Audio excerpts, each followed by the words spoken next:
This is and today is another story therapy session. How are you doing? Tell me, how are you doing? I am excited to be here. Are you excited to see me?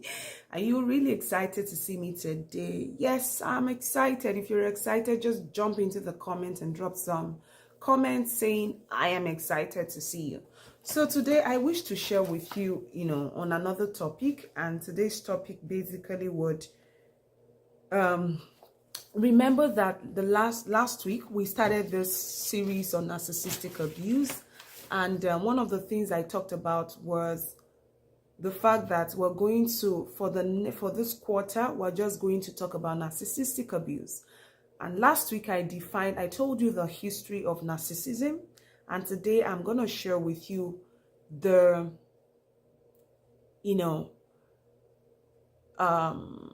I told you the history of narcissism or narcissism. I told you the fact that the DSM, or the Diagnostic and Statistical Manual for Mental Health, considers narcissistic personality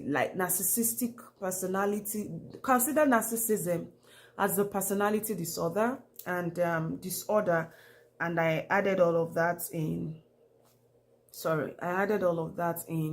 the in the details. And what else?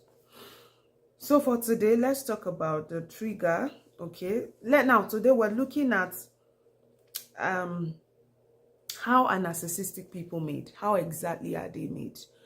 How do they become? Okay, so first, narcissistic people are made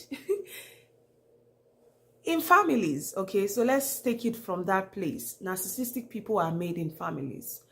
When parents raise children in a way that make those children feel that they are entitled, they can do anything or have anything or treat people anyhow, these children become narcissistic. Sometimes narcissistic people are made from them watching parents, like from the way a father or a mother treats or behaves around other people. Those children can become narcissistic. So you can watch your parent yell at people. You can watch your parents talk, like if you watch your parent talk to people anyhow, they treat people anyhow, guess what? The children can become narcissistic. Okay, so it is very important that one, you think about the fact that narcissistic people, they do not fall from heaven. They are made either from observation and from parenting. Observation in the sense that you watch the way somebody who is like a primary caregiver in your life treat other people. That makes it like that is something that potentially puts you in a position where you become narcissistic yourself. Okay, it puts you in a situation or in a position where you potentially become narcissistic, when you are the type of person that you treat people in a certain way. You see the way your parents treat people in a way that is unkind, or sometimes they treat people based on how people treat them. So for example, if your parents are the type who will tell you that if those people do not visit us, we won't visit them. If they don't buy this, if they don't buy from us, we will never, they are not our friends. When friendship is measured based on what you get, when loyalty is only measured based on what people have to offer, those are narcissistic traits. Okay, so you need to be careful.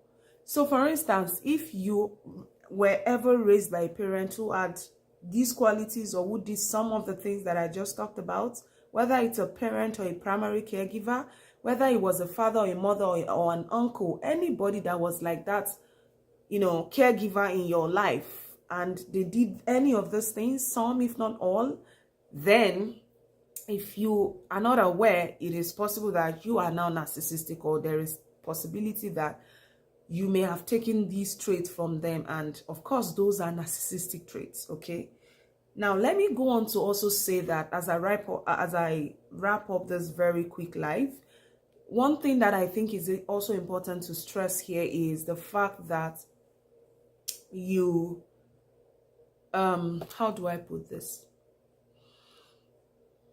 I'm thinking. So now it is also important that you think about how,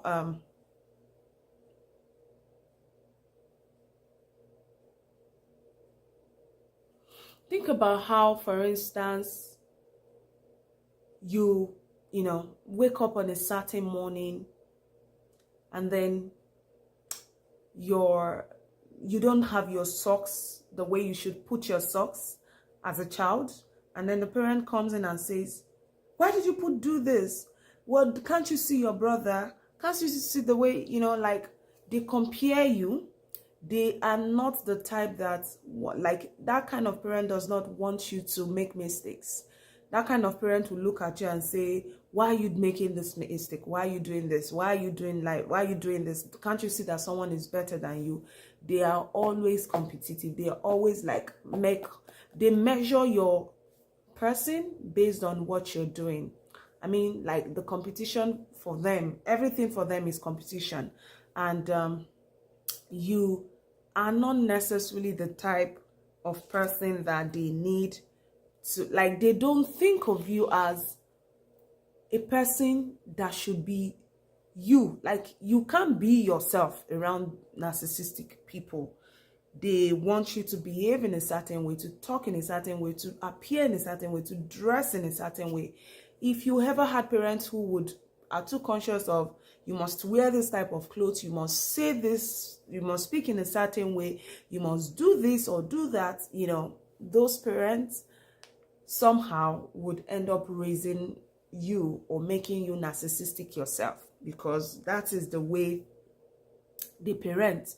So when some parents parent children in a way that is narcissistic, then that in itself is a way through which people become narcissistic themselves, because you watch parents treat you this way or treat other people this way, then you may begin to treat others the way you have been treated or you were treated by them, and of course, or perhaps the way they treated other people that you saw.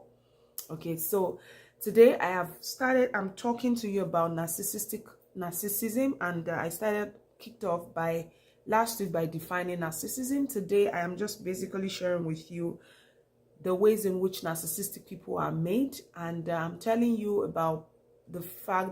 I started today by talking about primary caregivers. Okay, primary caregivers might be the reason you are narcissistic, or the reason why there are narcissistic people in the world, because of the way they were parented or the way they were raised.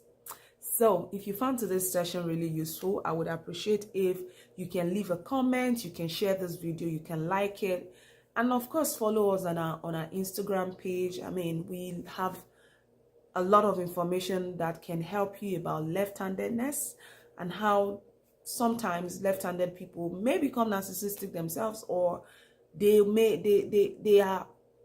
try to cope or try to survive around narcissistic people, and I'm going to talk about how narcissism actually then specifically concerns left-handed people next time.